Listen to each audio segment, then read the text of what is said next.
Yes, David, thank you. We're in the Hall of Fame room at Rogers Place, and pleased to be joined by the man who is charged with the responsibility of restoring the glory to the Oiler franchise. That glory is on complete display in this room. What do you think, Peter, when you look around here?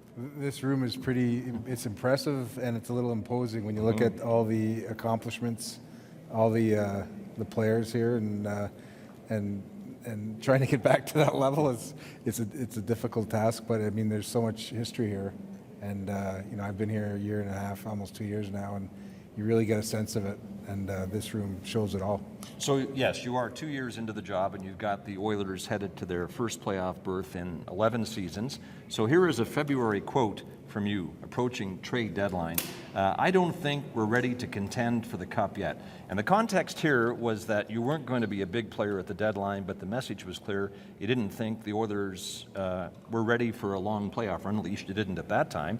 But with some playoff euphoria around here these days, do you stand by that? Well, you have to put that quote in context, because it was about making big deals, right. and I wasn't ready to go out on that stage for this team, and I was very happy with where we were at that point, but I don't think we needed that, and I think it was taken a little out of context. You mean like I just did? Yes, exactly. I tried to explain the context. Anything can happen once you get into the playoffs, right. and as it did here. But I understand some people took it the wrong way, but the players knew what I was talking about. Did you think, though, that you guys would be where you are today? It's been a pretty incredible run. Did you exceed expectations? Yeah, a little bit. I had us at 85 points. That was my goal coming into the year, and if we were in and around 85, I knew, like last year 87 made it, so I knew we'd be in the mix, and our start really helped, and you could see some positive chemistry forming in the team as the year went on, and we had a losing streak, a 5-game losing streak, and I liked the way we played at the end of that streak. And that's important, to come out of those streaks and to keep those streaks as short as possible, the losing streaks. So when I saw kind of the resiliency and what the group did to come out of that streak, I started feeling good about the team. Are you just sitting here waiting when we're going to ask you about why you traded Tyler Seguin from Boston?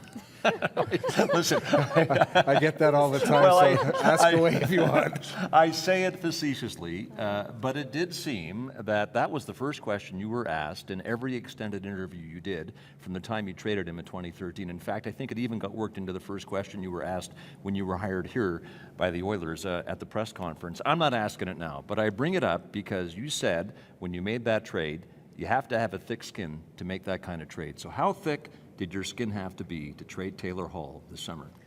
Equally thick, and part of a grander plan, really it boils down to the cost to acquire a top 4, top 3. I like to think defenseman. They're hard to find and right-handed. So he was a legacy player here, and you got to make those hard choices,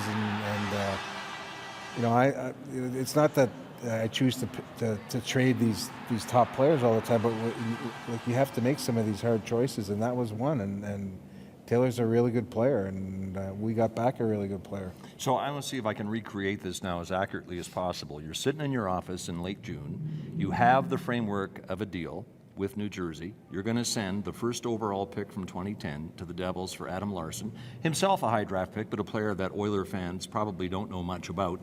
And you know if you make that trade, you're going to get it from the fan base and from the media. But you're convinced you need that defenseman with the right-handed shot to fill that hole in the blue line, so you say, the heck with it, I'm making the deal anyway. Is that pretty much how you felt? Well, it wasn't the heck with it. There's a little more thought than that, but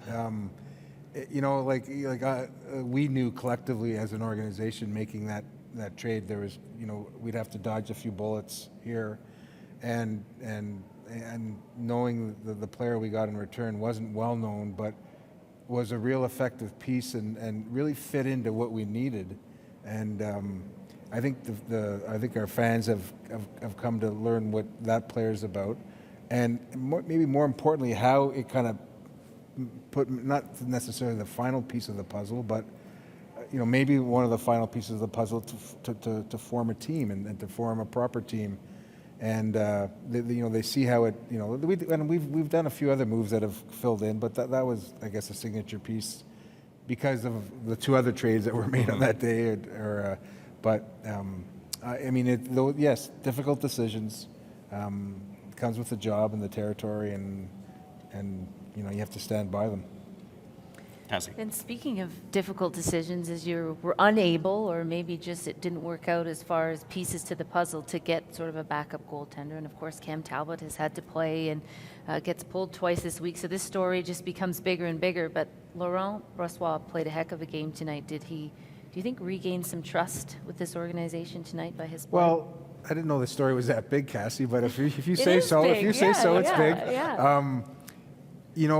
We had a chance to get backup goalies, and we decided not to. We liked the way Laurent practiced. We liked the way his attitude was there. We've invested in him for the future. He's really worked on his technique. Dustin Schwartz has done a real good job with him. I saw his interview, how he sees how hard Cam works in practice. And I think he's really, he's got stuff to work on, but, a lot of the players have stuff to work on. But we felt that we owed it to him. And we took the same approach with not going out and getting a big name player or making a lot of deals. And that's to the context question earlier. We felt that this team got us there, and we wanted to see them follow it through. Here's a tweet from Brian Mascomets. Tell Peter, thank you for not discussing strategy and plans publicly with the media, which is exactly what we're trying to get you to discuss here. But it raises an interesting point. Are you more guarded with information than you think other general managers might be? Publicly? Yes. Yeah. Well, I generally don't really feel the need to speak out and justify and I mean, I understand the fans want to know, our fans want to know reasons for certain things. I try and be very clear when I do present it to the media. I don't really like going to the media a lot. Like, they don't need to see the general manager. So I guess I am. This is proprietary information. A lot of these stuff you talk about strategy and team building and stuff like that. It's not magic, but no one else really needs to know. In Boston, you will be remembered as the GM who built the team that won the city's first cup in 39 years. You missed the playoffs once in 9 years and you're fired. So that touched off a healthy debate as to whether or not you were treated fairly there. But you were out of work for exactly 9 days. That's how long it took Bob Nicholson to hire you here as president of hockey operations, general manager of the Oilers. What did you think was going to happen when you were fired by Boston? I've never been fired before, but I was very confident in what I did and in my kind of place amongst the GMs. So I knew I wouldn't be out of work for very long. With me, it was about when to get back to work. But you know what? In this business, we're all confident. The GMs, you have to be confident to make these decisions. So I know some GMs that I think are very proficient GMs that have been out of work longer than 9 days. So I was confident, and my original plan was to wait a little bit longer. But Bob and Kevin, I mean, they're two people I respect a lot and I've worked with before, and the opportunity to come here was a very, very good one. Yeah, 9 days might not have been a record, but close to it, I'd guess. Cassie. Yeah. It was interesting. I was talking to a few hockey ops people in the Western Conference. I think it was 3 or 4 teams. And one thing that they said, and all of them in different ways, but they said to me that when you got hired here, they all told their staffs, we better be prepared and be more prepared than this guy. It was a great compliment to you, but, describe maybe your work ethic, where it comes from, and just how much travel you do for this job.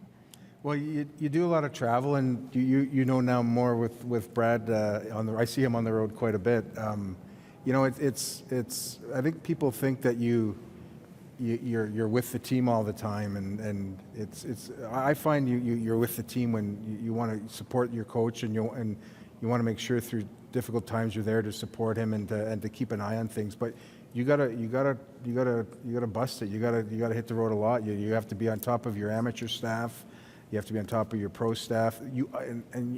I'd like to show them that I do work hard and get out there and roll up my sleeves, and the guys appreciate it. And it's not a real glamorous job. What most people think. You're on the road, you're at a lot of different places, and you're here for a day, then you're gone for another week or 10 days. So, you know what, it's I don't know, I've always worked hard, and wasn't a great hockey player, as you kind of, I was on I think the picture you referred to. We're going to get to that. Okay. I was on the ice, I wasn't skating or making a play, but it's, you know, it's something that I hope trickles down and to all the people that work in the organization. And I mean, our coach, he's a terrific work ethic, and it's just something that I do. Well, you've led us to it. Often when we have a general manager in a sit-down interview like this, we talk so much about player transactions, salary cap, et cetera, that we ignore the personal side of things. We will not make that mistake with you. So, Peter Chiarelli, 4 years at Harvard, from 83 to 87. You captained the team in your senior year. Describe yourself as a hockey player. I was a grinder. I think I probably saw more hockey than I played. But I worked hard, and I could make a few plays once in a while. I could shoot the puck. I was a complimentary player, but I think the players, they vote for captain, so I think they saw my work ethic, and they saw some leadership ability. We had a great crew, and we went to the I think finals. you're receiving the ECAC trophy there in your junior year. Is that right? That would have been the senior year, I think. Senior year? Yeah. Okay. Yeah, we won the ECAC. All right, well, let's go back to the junior year, because that year you got to the NCAA championship game against Michigan State, and we've got an interesting picture here of you tied up with Bob Essenza, the Michigan State goaltender, who later became your goalie coach in Boston. Oh, yeah, I might have ran him there. Yeah, well, in that game, Harvard blew 3 2-goal leads and lost. However did you lose the NCAA title? Yeah, that was a tough one. We had the 2-goal lead in the third period too, and they had some good players. Bob was a real good goalie, and I think Joe Murphy might have been on that team, and they were good. We had a real good team too. Like we played it in Providence, and it was a tough game. That was a tough one. After a brief stint, or I should say after Harvard, a brief stint, 4 games with Nottingham in the British League. Why so brief? Well, two things. I got sick. I actually had some decent stats there, surprisingly, and then they released me. I think you had like 17 points or something in 4 games. And then they released me, so I figured my time was up. Well, that would be the reason for it being so brief. Yeah. Fishing, you love fishing. Yeah. And the truth that you might be the first GM in a playoff, as you guys were heading to the Stanley Cup Finals for Boston, to practice fly casting at center ice at the rink.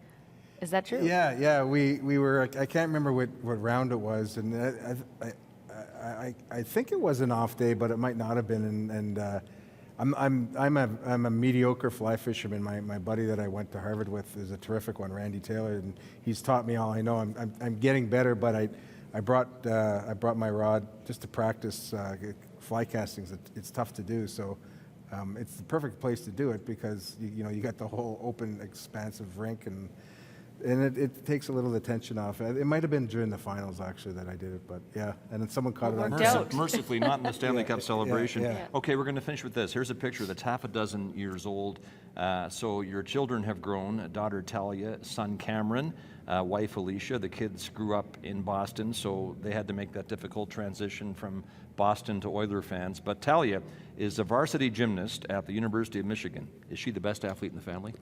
Yeah, she probably is. We just saw her at senior night the other night, and they're going to the NCAA regionals next week. She's terrific. She's had a great collegiate career. She's competed internationally. She won a silver at the Pan American Games for Canada, and she's a great athlete. Perfect. Peter, thanks for joining us. Peter Chiarelli, President of Hockey Operations, General Manager of the Oilers, looking forward to seeing his team in the playoffs in 2.5 weeks.